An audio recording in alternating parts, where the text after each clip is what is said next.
আজকে কেমন যেন ভয় ভয় লাগছে না? হ্যাঁ, কেমন যেন একটা গা ছমছম করছে। আগে তো কোনোদিন এরকম মনে হয়নি। চল চল, তাড়াতাড়ি সাইকেল চালা।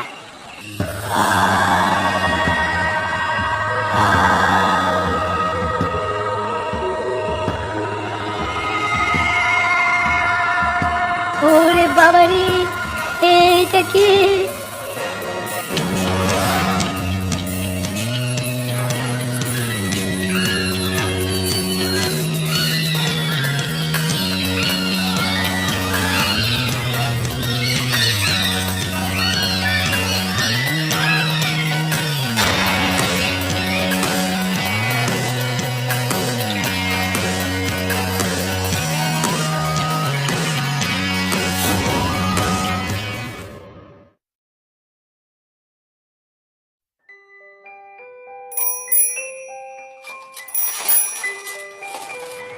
পরন্ত বিকেল, সন্ধে হতে যাচ্ছে। আমি আমার বন্ধুর সাইকেল গ্যারেজে বসে আছি। একসাথে স্কুল কলেজে পড়াশোনা করেছি ওর সাথে। তারপর ও কোনো ভালো কাজ না পেয়ে ওর বাবার সাইকেল গ্যারেজটা চালাতে শুরু করলো।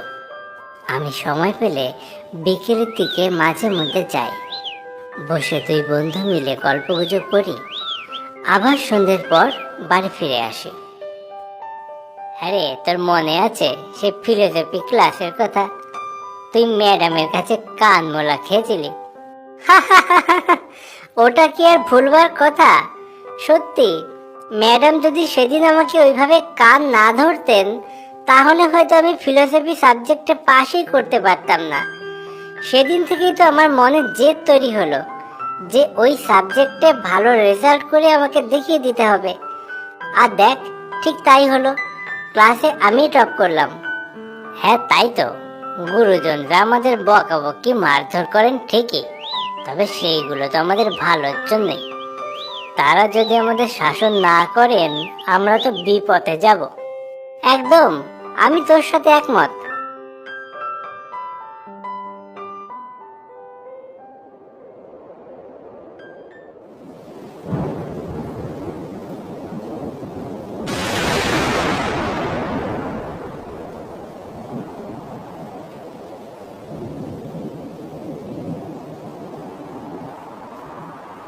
ভাই, আকাশের অবস্থা কিন্তু ভালো নয়। প্রচন্ড ঝড় বৃষ্টি হবে মনে হচ্ছে। আমি এখন বাড়ি যাই। এই, তুই চুপ করে বস দেখি, কোথাও যাবি না। এই তো এলি। আরে, সঙ্গে ছাতা আনিনি তো, বৃষ্টিতে ভিজে যাব। আরে, ভিজলে ভিজবি, একদিন বৃষ্টিতে ভিজলে কিচ্ছু হবে না। আর তাছাড়া তুই কি একা বাড়ি যাবি নাকি? বাড়ি তো আমিও যাব নাকি? চুপ করে বসে থাক, আমি একটু চপ মুড়ি নিয়ে আসছি। আরে না না, কিচ্ছু আনতে হবে না। আরে, আজকে কাজের চাপ ছিল অনেক, দুপুরে কিছু খাওয়া হয়নি। তুই আছিস, ভালোই হয়েছে, দুজনে মিলে একটু চপ মুড়ি খাই। আরে কি মুশকিল, তুই বসে থাক, আমি আসছি এক্ষুনি।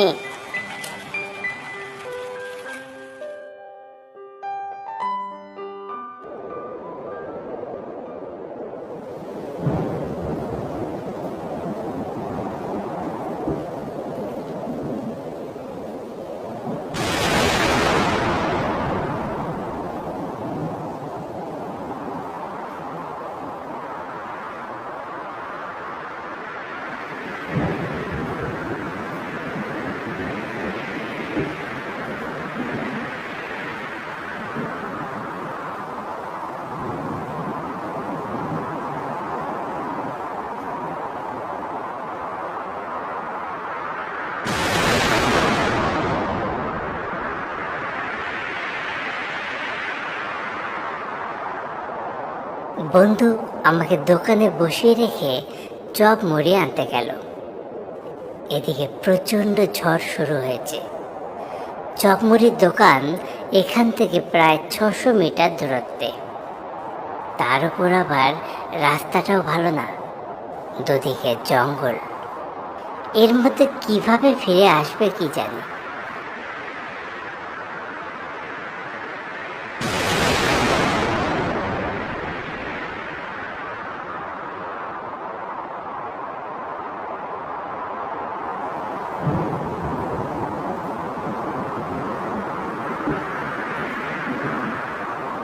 বন্ধুর সাইকেল গ্যারেজটি খড়ের চালা দেওয়া। ঝড়ের গতি এতটাই যে এটা প্রচণ্ডভাবে নড়ছে, মনে হচ্ছে যেন উড়ে যাবে।